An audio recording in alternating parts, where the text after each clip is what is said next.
Hello aspirants, welcome to Vision IAS Academy. Hope you are all doing well. మనం current affairs related అలాగే government schemes especially related కొన్ని sessions చేస్తున్నాం కదా. దాంట్లో భాగంగా ఈరోజు science and technology related current అఫైర్స్లో ఒక ఇంపార్టెంట్ ఆర్టికల్ గురించి చూద్దాం. Okay, so let's start it. So before that we're going to start with a quote of the day by Stephen Hawking's. అదేంటంటే, however difficult life may seem, there is always something you can do and succeed it. మనకి జీవితం ఎంత కష్టతరంగా అనిపించినప్పటికీ కూడా మనం వెతికి చూసినట్లయితే ప్రకృతి అవ్వచ్చు, విశ్వం అవ్వచ్చు, మనము విజయం సాధించడానికి ఎక్కడో ఒక చోట ఒక చిన్న అవకాశాన్ని మన కోసం సిద్ధపరిచే ఉంటుంది. కనుక ఎప్పుడు నిరాశపడకుండా మనం వేసే అడుగులు, మనం చేసే ప్రయత్నాలు ముందుకు వెళుతూ ఉంటే తప్పకుండా అవకాశాలు మనకు వెతుక్కుంటూ వస్తాయి. అలాగే మనం ఏ గోల్ పెట్టుకున్నా కూడా రీచ్ అవ్వగలం అనమాట. Okay, so wishing you all the best and topic start చేసుకుందాం రండి. సో ఈరోజు మనం చూడబోయే topic science and technology related. దాంట్లో plastic waste may not only choke environment but also spread antibiotic resistance. How, ఎలా? సో మనందరికీ తెలుసు, ప్లాస్టిక్ వేస్ట్ అనేది పెద్ద హజార్డ్గా అయిపోయింది ఈ రోజుల్లో కదా. దాన్ని మనం క్లీన్ చేయలేకపోతున్నాం. ఎక్కడ చూసినా ప్లాస్టిక్ వేస్ట్లే. డంప్స్ అన్నీ కూడా ప్లాస్టిక్ తోటే నిండిపోయి ఉన్నాయండి. సో వాటిని క్లీన్ చేయడం అనేది ఒక హెవీ అండ్ హెక్టిక్ టాస్క్ అయిపోయింది ఎవరికైనా సరే. సో మనకి ఇప్పుడు ఆ ప్లాస్టిక్ మెటీరియల్ అనేది ఇప్పుడు అది ఎన్వైర్న్మెంట్ని కుదించి వేయడమే కాకుండా యాంటీబయోటిక్ రెసిస్టెన్స్ని కూడా క్రియేట్ చేసే ప్రమాదానికి దారితీస్తుంది. అది ఎలా, ఏంటి అనేది మనం చూద్దాం రండి. Okay, so before that see, this is Sundarbans mangrove forest. So మనందరికీ తెలుసు, సుందర్బన్స్ మనకి ఇండియాలో వెస్ట్ బెంగాల్ అలాగే బంగ్లాదేశ్లో ఉంటుందన్నమాట. ఈ సుందర్బన్స్ మ్యాంగ్రూవ్ ఫారెస్ట్ అనేది వరల్డ్లోనే అతిపెద్ద మ్యాంగ్రూవ్ ఫారెస్ట్. అంటే దాని అర్థం ఆ ఈకో సిస్టంలో ఎన్నో రకాలైనటువంటి బయోడైవర్సిటీస్, ప్రాణులు అన్నీ ఎగ్జిస్ట్ అవుతూ బ్రతికేటువంటి అవకాశం కల్పించేటువంటి ఒక షెల్టర్ అనమాట అది. సో ఈరోజు మనం దీని గురించి చదవబోతున్నాం అనమాట. సో ఈ Sundarbans world's largest mangrove forest.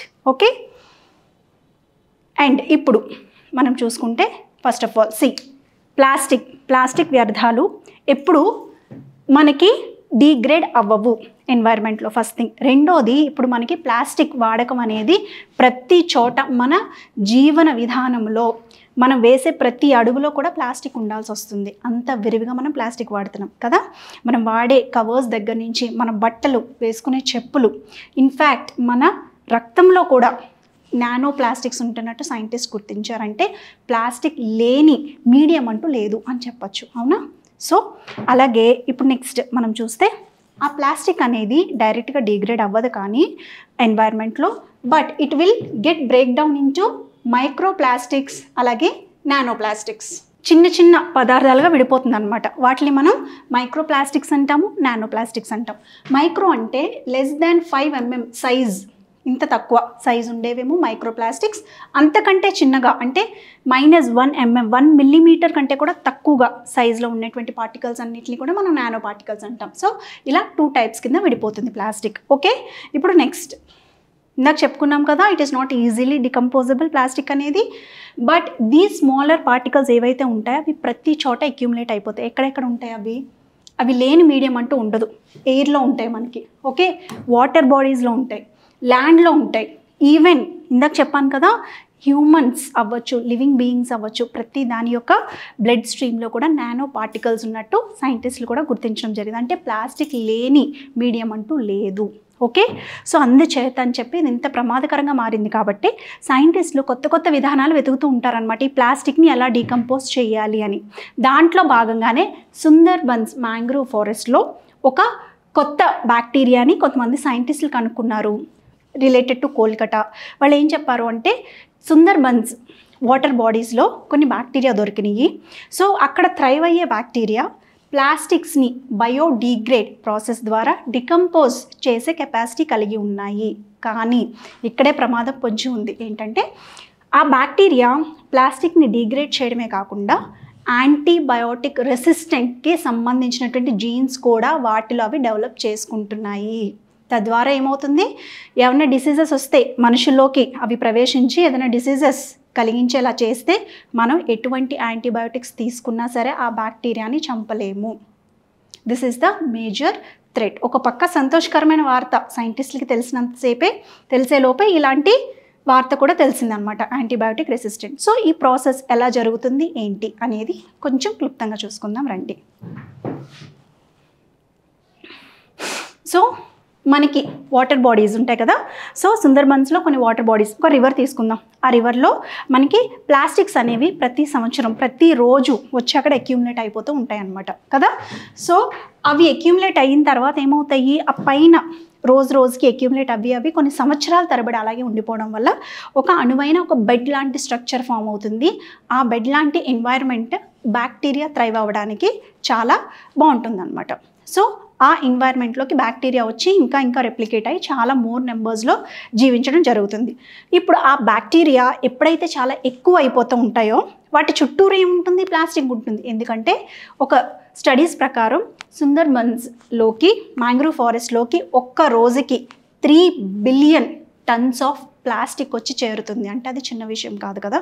So అలాంటి ఎన్వైర్న్మెంట్లో ఉంటున్న ఈ మైక్రో బ్యాక్టీరియా ఏదైతే ఉంటుందో బ్యాక్టీరియా, అది ఆ ప్లాస్టిక్ని ఎన్వైర్న్మెంట్లో సర్వైవ్ అయ్యే కెపాసిటీని జనరేట్ చేసుకుంటుంది. అలా జనరేట్ చేసుకున్న ఆర్గానిజమ్స్ మాత్రమే సర్వైవ్ అవుతాయి, మిగిలిన బ్యాక్టీరియా అంతా కూడా చనిపోతుంది అనమాట. క్లియర్? అది ఏంటో ప్రాసెస్ చూద్దాం రండి. సో ఏదైతే ఆ ప్లాస్టిక్ మెటీరియల్ ఉందో వాటర్ బాడీస్లో, ఆ ప్లాస్టిక్ మెటీరియల్ ఏమేమి అట్రాక్ట్ చేస్తుంది, హెవీ మెటల్స్ని అట్రాక్ట్ చేస్తుంది ప్లాస్టిక్, యాంటీబయోటిక్స్ని అట్రాక్ట్ చేస్తుంది, టాక్సిక్ కెమికల్స్ని అట్రాక్ట్ చేస్తుంది, అలాగే మైక్రో ఆర్గానిజమ్స్ని కూడా లైక్ బ్యాక్టీరియా అండ్ వైరస్ కూడా వచ్చి అక్కడ చేరుతాయి అన్నమాట ఆ వాటర్ బాడీలోకి. ఓకే, సో ఇప్పుడు ఫైనల్గా ఇప్పుడు బ్యాక్టీరియా గురించి చూద్దాం రండి. మనకి Indian institute of scientific and educational research institute కోల్కతాలో ఉంది. అక్కడ ఉండేటువంటి సైంటిస్ట్ ఏం చూసారు, ఏం కనుగొన్నారంటే సుందర్బన్ రివర్స్లో ఒక రీసెర్చ్ చేసి ఆ రీసెర్చ్ని ఫెమ్స్ మైక్రోబయాలజీ లెటర్ అనేటువంటి రీసెర్చ్ పేపర్లో పబ్లిష్ చేశారనమాట. ఏంటి ఆ రీసెర్చ్ ఏంటి అనేది మనం చూస్తే, ఐడియోనెల్లా సకాయెనిసిస్ అనే ఒక బ్యాక్టీరియా మనకి సుందర్బన్స్లో ఒక ఫారెస్ట్లో ఒక రివర్ బాడీలో కనుక్కుంటారనమాట ఆ సైంటిస్టులు. ఆ బ్యాక్టీరియా యొక్క స్పెషాలిటీ ఏంటంటే it will be having an enzyme named as PETase అనేటువంటి ఒక ఎంజైమ్ ఉంటుంది. సో దాని జీన్స్లో ఉంటుంది అనమాట ఈ ఎంజైమ్, ఈ ఎంజైమ్ ఏం చేస్తుంది, పాలీఇథిలిన్ టెరిథాలేట్ అనేటువంటి ప్లాస్టిక్ పదార్థాన్ని డైజెస్ట్ చేసే కెపాసిటీ కలిగినటువంటి ఎంజైమ్ అనమాట. ఈ PETని మనం ఎక్కువగా water bottles, disposable water bottles ఉంటాయి కదా, అది తయారు చేయడానికి వాడతారు. ఓకే, సో అలాంటి ఎంజైమ్ యాక్చువల్లీ ఆ వాటర్ బాటిల్స్ డిగ్రేడ్ అవ్వడం చాలా కష్టం. సో అవి డిగ్రేడ్ చేసే కెపాసిటీని ఈ బ్యాక్టీరియా ఐడియోనెల్లా సకాయెనిసిస్ అనే బ్యాక్టీరియా కలిగి ఉంది అనేటువంటి సంతోషకరమైన వార్త కనుక్కొని scientist they felt very happy. But yes, this is a very short lived one. Why? Because చెప్పుకున్నాం కదా, commonly used in plastic water bottles. ఇప్పుడు సుందర్బన్ మ్యాంగ్రూవ్ ఫారెస్ట్ ఏం చెప్పుకున్నాం మనం, వరల్డ్స్ లార్జెస్ట్ మ్యాంగ్రూవ్ ఫారెస్ట్. అలాగే it will be receiving around 3 billion plastics every day. ఇంత plastics ఉండే చోట మనకి ఈ బ్యాక్టీరియా థ్రైవ్ అవుతుంది అనమాట. వన్ ఆఫ్ ద స్పీషీస్ ఇక్కడ ఐడియోనెల్లా సకాయెన్సిస్. ఓకే, సో ఈ బ్యాక్టీరియా చెప్పుకున్నాం కదా ఎలాగా ప్లాస్టిక్ ఎన్వైర్న్మెంట్లో ఎక్కువగా థ్రైవ్ అవుతుంది. అండ్ ఆల్సో అదేమవుతుందంటే ఆ ప్లాస్టిక్ ఎన్వైర్న్మెంట్లో సర్వైవ్ అవ్వడానికి అనువుగా దానికి ఎవాల్వ్డ్ బై సింథసైజింగ్, దాంట్లో సంచరించడానికి, దాంట్లో జీవించడానికి అది కొన్ని జీన్స్ని సింథసైజ్ చేసుకుంటుంది అనమాట, which are capable of biodegrading plastics. ఎందుకంటే ప్లాస్టిక్స్ ఎక్కువైపోతే మైక్రోబ్స్ చనిపోతాయి, వాటిని ఆ ప్లాస్టిక్ని కరిగించి వేసి అవి బ్రతకాలి. దానికి అనువుగా ఇవి కొన్ని ఎంజైమ్స్ని సింథసైజ్ చేసుకుంటాయి. క్లియర్? ఓకే, సో అలాంటి బ్యాక్టీరియాని సైంటిస్టులు కనుక్కున్నారు. తర్వాత వాటి నుంచి వచ్చే థ్రెట్ ఏంటి, మైక్రోప్లాస్టిక్స్లో మనకి మైక్రోప్లాస్టిక్సే కాకుండా దాంట్లోకి ఇందాక ఫస్ట్ చూసాం కదా టాక్సిన్స్ వస్తున్నాయి, తర్వాత హెవీ మెటల్స్ అన్నీ వచ్చి చేరుతున్నాయి అన్నమాట. నెక్స్ట్ ఫైనల్లీ యాంటీబయోటిక్ రెసిస్టెంట్ జీన్స్ని ఇవి కలిగి ఉంటున్నాయి. సో ఈ బ్యాక్టీరియాని ఏం చేస్తారంటే యాక్చువల్లీ కోల్కతాలో ఉండే ఈ రీసెర్చ్ IISEAలో ఉండేటువంటి ఈ సైంటిస్ట్ వాళ్ళు ఏం చేస్తారంటే సుందర్బన్స్లో మూరీ గంగా ఎస్చరీ అనేటువంటి ఒక రివర్ నుంచి కొన్ని బ్యాక్టీరియాని సేకరిస్తారు. ఓకే, ఇది 1 year పాటు చేస్తారండి ఈ రీసెర్చ్. వాళ్ళు ప్రతిరోజు వెళ్ళి 1 లీటర్ ఆఫ్ వాటర్ని ఈ రివర్ నుంచి సేకరించి దాంట్లో ఉన్న బ్యాక్టీరియాని ఫిల్టర్ చేసి దాంట్లో నుంచి DNAని ఎక్స్ట్రాక్ట్ చేస్తారు. Have you seen scientist collected 1 liter of surface water for 1 year. Okay, so దీంట్లో నుంచి బ్యాక్టీరియా శాంపిల్స్ని కలెక్ట్ చేసి వాటిని ఫిల్టర్ చేసి తర్వాత ఆ బ్యాక్టీరియల్ జీన్స్ని ఎక్స్ట్రాక్ట్ చేస్తారు. ఓకే, ఆ బ్యాక్టీరియల్ జీన్స్ని ఎక్స్ట్రాక్ట్ చేసిన తర్వాత ఆ ప్రాసెస్ని ఏమంటారంటే మెటాజీనోమిక్ సీక్వెన్సింగ్ అనే ప్రాసెస్ ద్వారా మనకి జీన్స్ అన్నీ, ఇది DNA నుంచి జీన్స్ అన్నీ కలెక్ట్ చేస్తారనమాట. బయటికి కలెక్ట్ చేసిన తర్వాత ఇది వీళ్ళు కలెక్టెడ్ DNA, ఈ కలెక్టెడ్ DNAని సైంటిస్టుల దగ్గర ఆల్రెడీ వాళ్ళ దగ్గర ఒక స్టాండర్డ్ డేటాబేస్ ఉంటుందన్నమాట. ఆ డేటాబేస్తో కంపేర్ చేస్తారు. మనం ఎలాగైతే ఎగ్జామ్స్లో ఆన్సర్స్ రాసిన తర్వాత మనకి స్టాండర్డ్ ఆన్సర్స్ ఇచ్చిన ఆన్సర్స్ తోటి ఇవాల్యుయేషన్ కాపీస్ కంపేర్ చేస్తామో అలాగే సైంటిస్టులు ఎక్స్ట్రాక్ట్ చేసిన DNAని వాళ్ళ దగ్గర ఉండేటువంటి స్టాండర్డ్ DNA బేసిస్ తోటి కంపేర్ చేసి ఏ రకమైన జీన్స్ ఉన్నాయి, ఏ రకమైన జీన్స్ లేవు అనే నిర్ధారణకు వస్తారనమాట. ఓకే, సో అలాగా తెలుసుకున్నప్పుడు కంపేర్ చేసినప్పుడు తెలిసింది ఏంటంటే ఎస్, ఈ బ్యాక్టీరియాలో పాలిథిన్ని డైల్యూట్ చేయగలిగే కెపాసిటీ ఉన్నటువంటి జీన్స్ ఉన్నాయి. అలాగే కొన్ని మెటల్స్, టాక్సిక్ మెటల్స్, రివర్స్లోకి మెటల్స్ కూడా వెళ్తాయి కదా, అలాంటి మెటల్స్ని కూడా డైజెస్ట్ చేసే కెపాసిటీ కలిగినటువంటి జీన్స్ కలిగి ఉన్నాయి. కాకపోతే ఈ మైక్రోబ్స్ ఏం చేస్తున్నాయి, యాంటీ బ్యాక్టీరియల్ రెసిస్టెంట్ కలిగినటువంటి జీన్స్ని కూడా ప్రొడ్యూస్ చేసుకుంటున్నాయి సంరక్షణకి, సెల్ఫ్ ప్రొటెక్షన్కి. అది మనకి చాలా థ్రెట్ అనమాట. ఒకవేళ మనం కనుక ఈ బ్యాక్టీరియల్ సైంటిస్టులు కనుక దీనివల్ల కన్క్లూజన్ ఏం తెలుసుకున్నాం మనం, ఒకవేళ సైంటిస్ట్ కనుక ఐడియోనెల్లా అనే బ్యాక్టీరియాని ఆర్టిఫిషియల్గా ప్రొడ్యూస్ చేసి ప్లాస్టిక్స్ని డైజెస్ట్ చేసే బయోడిగ్రేడబుల్ ప్రాసెస్ని తయారు చేసినప్పటికీ కూడా రేపొద్దున అవి హ్యూమన్ లైఫ్కి అలాగే యానిమల్స్కి కూడా థ్రెట్ కలిగించే అవకాశం చాలా చాలా ఎక్కువగా ఉంది అని చెప్పి సైంటిస్టులు కనుక్కున్నారు. And they don't want to lose this opportunity. కొత్త వేని కనుక్కొని ఎలాగైనా సరే యాంటీబయోటిక్ రెసిస్టెంట్ కెపాసిటీని తగ్గించి ఈ బ్యాక్టీరియాని యూజ్ చేసి ప్లాస్టిక్స్ అన్నిటిని కూడా డిగ్రేడబుల్ అయ్యే ప్రాసెస్ కనుక్కునేలాగా సైంటిస్టులు అందరూ కూడా వర్కౌట్ చేస్తున్నారనమాట. సో దీంట్లో మీరు గుర్తుపెట్టుకోవాల్సింది ఏంటంటే ప్రాసెస్ ఎక్కడ ఇండియాలో సుందర్బన్స్ మ్యాంగ్రోవ్ ఫారెస్ట్లో ఉన్నాయి, బ్యాక్టీరియా పేరు, ఓకే, తర్వాత దీని నుంచి వచ్చే థ్రెట్ ఏంటి, యాంటీబయోటిక్ రెసిస్టెంట్ గురించి, ఈ 4 points గుర్తుపెట్టుకోండి పేర్లు. ఓకే, లాస్ట్కి వచ్చేసరికి సైంటిస్టులు కనుక్కుంది ఏంటి, మైక్రోబ్స్ని కనుక్కున్నారు. వీటిల్లో ప్లాస్టిక్ డిగ్రేడబుల్ ఎంజైమ్స్, PDEs అంటే ప్లాస్టిక్ డిగ్రేడబుల్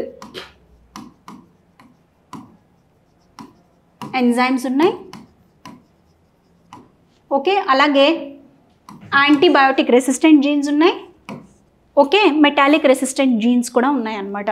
సో ఈ మైక్రోబ్స్ ఏం చేస్తున్నాయి, they are acting as reservoirs of antibiotics as well as metal resistant genes. వీటితోటి నింపబడి ఉన్నాయి ఈ మైక్రోబ్స్.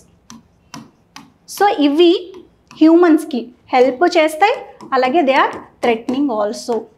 అంటే it is a very challenging task, challenging for the scientist to extract this bacteria, but still they don't want to lose this opportunity. అర్థమైంది అనుకుంటున్నాను. So on this note I am wrapping up this session. Thank you.